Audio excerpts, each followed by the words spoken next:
ফ্রেজারগঞ্জে তৃণমূল নেতার বাড়ি থেকে উদ্ধার ৪৮ ব্যারেল ডিজেল। অবৈধ ডিজেল মজুতের অভিযোগে গ্রেপ্তার করা হলো দুজনকে। ইতিমধ্যে পলাতক তৃণমূল নেতা নজরুল বলেই জানতে পারা যাচ্ছে।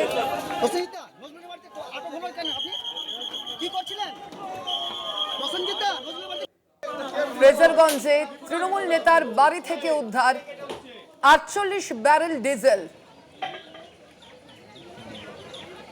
অবৈধ ডিজেল মজুতের অভিযোগেই গ্রেপ্তার করা হলো ইতিমধ্যেই দুজনকে। ঘটনায় পলাতক রয়েছেন তৃণমূল নেতা নজরুল। দেখাচ্ছে সেই ছবি আপনাদের সামনে।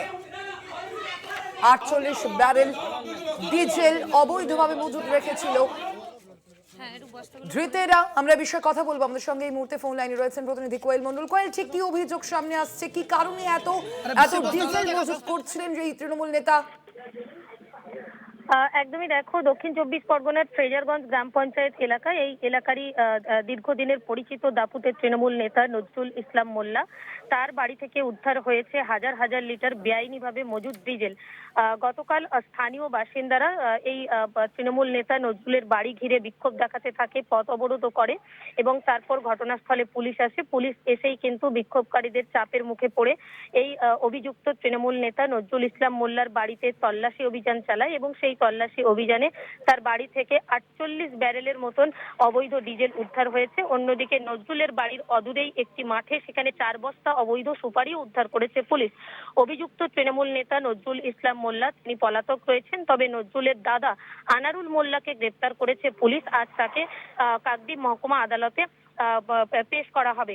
অন্যদিকে এই যখন তল্লাশি অভিযান চলছিল নজরুল ইসলাম মোল্লার বাড়িতে, তখনই তার বাড়ির বাথরুমে লুকিয়েছিলেন ফ্রেজারগঞ্জ অঞ্চল তৃণমূল কংগ্রেসের সভাপতি প্রসেনজিৎ জানা এবং তল্লাশি অভিযানের সময় ঘরের ভেতর থেকে প্রসেনজিৎ জানা, এই তৃণমূলের অঞ্চল সভাপতি, তাকেও আটক করে থানাতে নিয়ে যায় পুলিশ। এই প্রসেনজিৎ জানা তৃণমূলের অঞ্চল সভাপতি, তাকে যখন পুলিশ নজরুলের বাড়ি থেকে বের করে থানাতে নিয়ে যাচ্ছিলেন, সেই সময় তাকে দেখে বিক্ষুব্ধ জনতা, বিজেপির কর্মী সমর্থক, তারা প্রত্যেকে চোর চোর স্লোগান দেয়।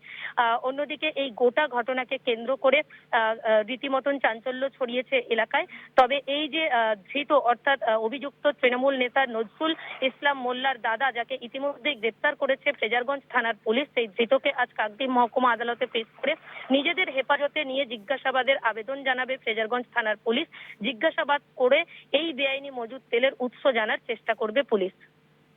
ধন্যবাদ তোমায় কোয়েল।